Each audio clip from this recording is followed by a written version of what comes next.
За өнөөдөр бол 4 гэр бүл тутмын марг нэг нь салж байна. Энэ бол амар өндөр тоо. Гэр бүлийг бол бид нар юу гэж үздэг вэ гэхээр бол жижиг төр улс гэж үзэж байгаа шүү дээ. Төр улс. Тэгвэл 4 айл тутмын нэг нь салж байгаа бол энэ Монгол улс ч үндсэндээ ирээдүй байна уу гэдэг асуулт яригдах гэж шүү дээ. Хоёр хүн гэж бүр ингэж яг тоо зааж ийн гэдэг чинь бол нэг олон их нэртэй олон нөхөртэй байх асуудал бол байхгүй шүү гэсэн. Нэг нэгийнхээ асарч хамгаалаад ингэ байж байгаа хоёр хоорондоо гэрлэнэ гэдэг нь ёс зүйн хувьд бол байж болохгүй болчиход байгаа байхгүй юу.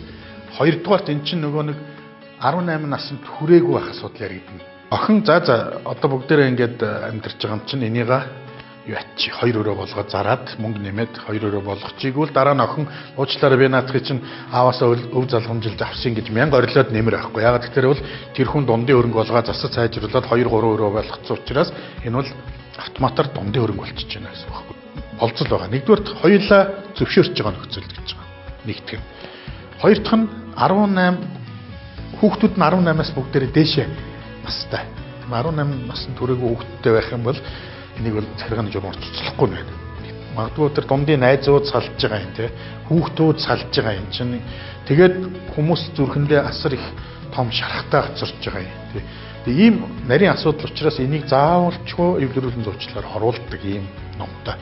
За нөгөө нэг юм бол шүүхтэр очисон ч гэсэн дахиад эвдрүүлэх арга хэмжээг шүүх авдаг. Энэ 3 сар хугацаа өгдөг гэдээ та нар сонсч ирсэн баг те. Шүүхээр орлоо гэдэг нь. Өөрөөр хэлбэл тэр нөгөө талын тэр хүчирхийлэл тэр гэр бүлийн гишүүдэд аюул занал учруулж гин гэж үзэх юм бол энийг тэгж удаагаад байх шаардлагагүй гэж үзэж байгаа байхгүй юу? Санаа нь бол хүүхдээ ээж нь аваад үлдсэн бол аав нь тэтгэлэг төлөх үүрэгтэй болчихж байгаа. Маргасан нөхцөлд шүүхээс бол мөнгөний хэлбэрээр үгээд тогтоож өгдөг. Тэтгэлгийн. Тэгэхдээ яаж тогтоож өгдөг вэ гэхээр бол амжиргааны тухайн бүс нутгийн амжиргааны доод түвшингөөр тогтоодог. Хөдөлмөрийн хөлсний доод хэмжээ гэдэг нэг ойлголт байдаг. Амжиргааны доод түвшин гэдэг бас нэг ойлголт байдаг. Энэ хоёр өөр юм байгаа шүү дээ. Хөдөлмөрийн шүүхийн шийдвэр дээр ингэдэг. Хүүхдийг 11 нас хүртэл нь тухайн бүс нутгийн амжиргааны доод түвшингийн 50% гэдэг. 50%. 11-ээс дээш бол 100% гэдэг. Тийм ээ. 3 сар юм уу хүүхдийн тэтгэлэг төлөхгүй бол гадаадд зорчих эрхийн хаалгачдаг. Нөгөө зоддог, чимэгдэг, түлхдэг, юмар яадаг ингээд ерөөсөө байдаг. Одоо хүний биеийн одоо зовөр мэдрүүлэх төрлийн энэ хүчирхийллүүд бол үндсэндээ бие махбодын хүчирхийлэлд орчдөг. Эхнэрийгээ хүсээгүй байхад нь хүчээр одоо бэлгийн харилцаанд орж байгаа нь өөрөө энэ бэлгийн хүчирхийлэл гэж.